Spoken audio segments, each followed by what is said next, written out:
For anyone who's trying to decide what university course you want to do, I can totally understand how potentially confusing and overwhelming it might be. If you're somebody who thinks you've got it all sorted out, then good for you. Having said that though, I'd strongly recommend you keep watching, because the things I discussed in this video are the experiences of somebody who has gone through her first 10 years out of high school, the beginning years of a career, switching a career, and finally building a career that I'm really happy and proud of. There's a lot of learnings I want to share with you, which I think will help you feel less stressed about this big decision you have to make, and to understand what's really ahead of you over the next years and decade. I promise this video covers a topic I've barely seen anybody talk about, so I think it'll give you a nice new, unique and fresh perspective. I've actually never really come across Maslow's hierarchy of needs being applied to a career context before, probably because fundamentally it's not about careers. It's just about basic human needs. If you're not familiar with Maslow's hierarchy of needs, let me give you a brief outline. I'm not an expert in psychology or philosophy, so my good friend Google is going to help me with this explanation. According to this theory, all people have needs that must be satisfied. Maslow used a pyramid to describe and categorize these needs. Needs on the bottom of the pyramid must be met before needs on the next level can be addressed. To start off with, you've got the bottom layer, physiological, which are the absolute basics in order for humans to survive. Once we've secured these, then we can focus on the next stage, safety. Once we feel safe, we can focus on love and belonging, and so on. The aim of the game, so to speak, is to reach self-actualization, where we can reach our full potential. Maslow says that we can't achieve the upper stages if we haven't satisfied the stages below. I'll link a few resources that I think are helpful in understanding Maslow's hierarchy of needs if you're interested, but you don't really need to know it in detail to understand the rest of this video. So, how does this pyramid link to careers? After reflecting back on my years of working, I realized that our careers follow a similar self-actualization journey. I want to emphasize that this is all just my opinion, and the hierarchy of career needs is just something that I've used to make sense of my own journey. Your own hierarchy of needs might look completely different, and that's okay. At the end of the day, each and every single one of us all have needs that we want to satisfy in our careers. I'll show you mine, and I'll talk to you about mine as an example,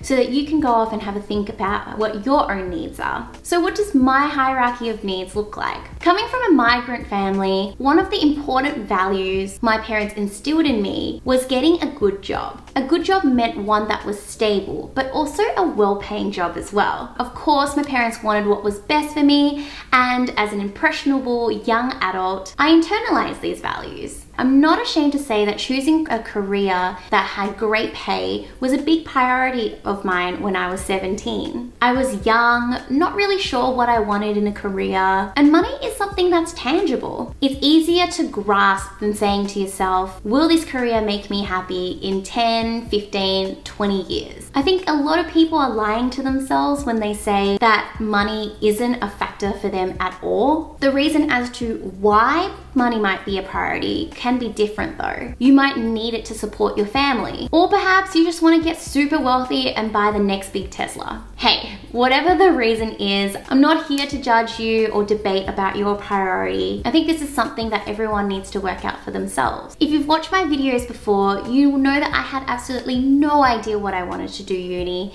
and that in the end, it was process of elimination that got me into pharmacy school. Of course, it satisfied the criteria of a well-paying job as well. So I studied pharmacy, did a year of it, and absolutely hated it.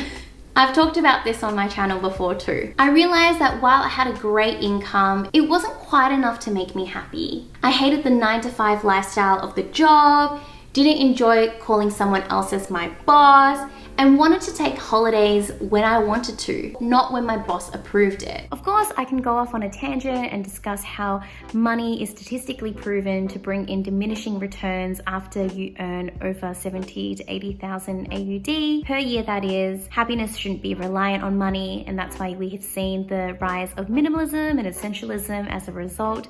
against materialism, but I'll leave that topic for a video on another day. And this is when the hierarchy of career needs really kicks in. We're gonna get a little bit philosophical now, but you may know that as human beings, we always want more. You might get a pay rise and be happy for all but 2 months after it before you're looking to get your next pay rise. And the cycle continues. There's actually a name for this, the rat race, which I touch on in my TEDx talk. When I was doing pharmacy, I was happy with the income I was earning, but I was starting to look for that next thing. In this case, it was lifestyle. I wanted to have a better lifestyle myself, including flexibility of which hours I worked. I then moved into tutoring full-time and growing my company, Lisa's Study Guides. I just wanted to add in that by this point, I'd been tutoring for 5 years now. I started when I was 19 and had carried that throughout my entire university career. So I had a steady income that I could move into when I quit pharmacy. I'm quite a risk-adverse person, so I needed to know that I could survive financially before making the jump. I then spent the next 4 or so years building my career around this value of lifestyle. I got to sleep in, work later hours into the night as a self-proclaimed night owl. I felt fulfilled. I was working more hours than ever before, but it was on my own terms, and I loved that. For you, lifestyle could be replaced with something completely different. So fast forward a few years, I'm getting used to this lifestyle. So I start looking for the next big thing to bring me a sense of fulfillment. This coincided with my quarter life crisis, but let's not go there. It took me a couple of years and a lot of tears to figure it out, but it finally eventuated itself. I wanted to make my work more meaningful, for my business to truly have an impact. I love what I do at LSG. I love that we help thousands of students access easy to understand, elegant resources, and the majority of it is free for anybody to use. For those who wish to support us, we've got study guides and private tutoring.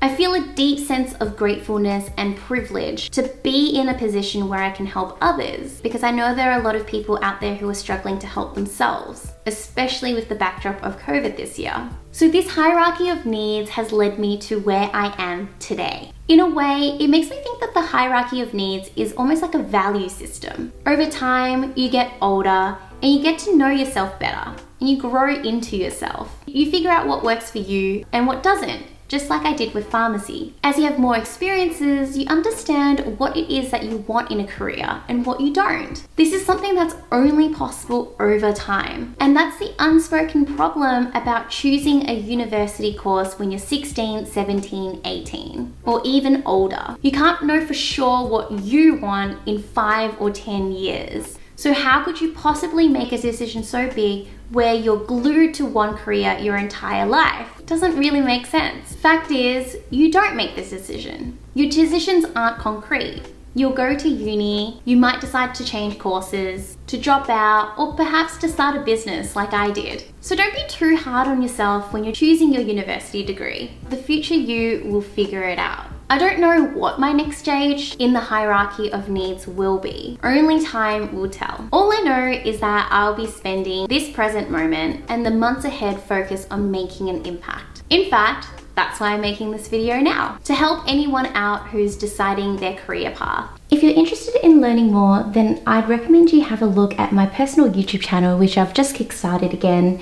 I created a video called Why I Hated My Tutoring Business, and I dive more into this Maslow's hierarchy of career needs. How I'm at a point now where I'm a lot happier about my career and business. And yes, this is, I guess, an insight or behind the scenes of Lisa's Study Guides, but it's also a place where I share my entrepreneurial and self-development journey as well. Lastly, I want to add that this concept has only come to me really recently. So I'm sure as time goes on, I'll develop this idea further, or possibly even dismiss it altogether and come up with an even better analogy. Either way, I'd love to start an intellectual conversation about this with you guys in the comments below. Thank you so much for tuning in, and I'll see you guys next time.